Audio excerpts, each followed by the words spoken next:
I only have 3 minutes, so I'm going to have to talk fast, and it'll use up your experimental cycles, so multitasking may be hard.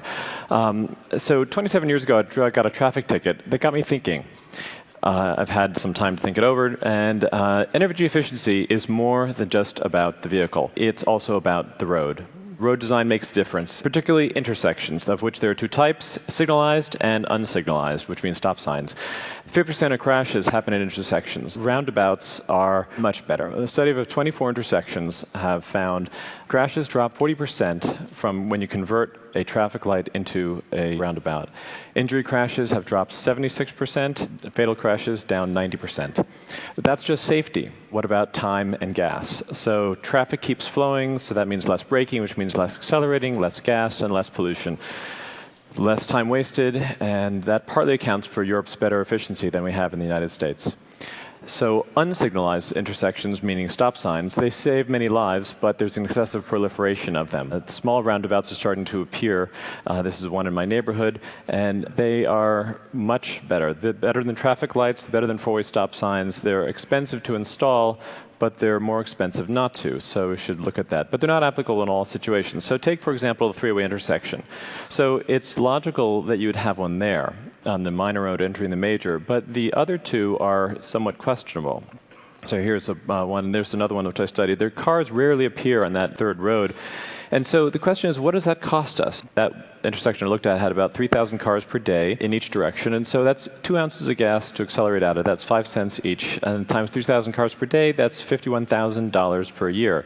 That's just the gasoline cost. There's also pollution, wear on the car, and time. What's that time worth? Well, 10 seconds per 3,000 cars, that's 8.3 hours per day. That's at average wage in the US is $20 an hour. That is $60,000 per year. Add that together with the gas, and it's $112,000 per year just for that stein in each direction.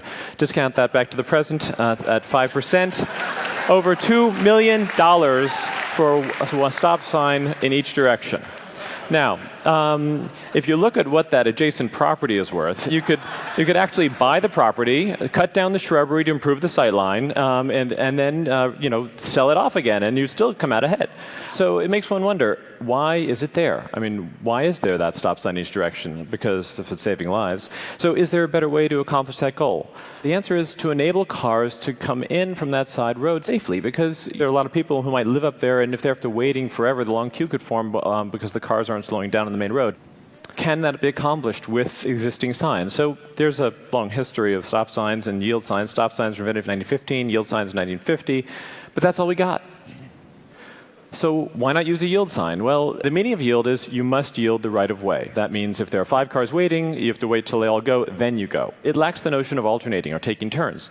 And it's always on the minor road, allowing the major one to have primacy. So it's hard to create a new meaning for the existing sign. You couldn't suddenly tell everyone, okay, remember what you used to do at yield signs, now do something different. That would not work.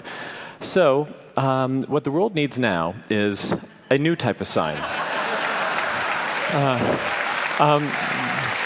So you have a little instruction below it, for those who didn't see the public service announcements, and it merges the stop sign and yield signs.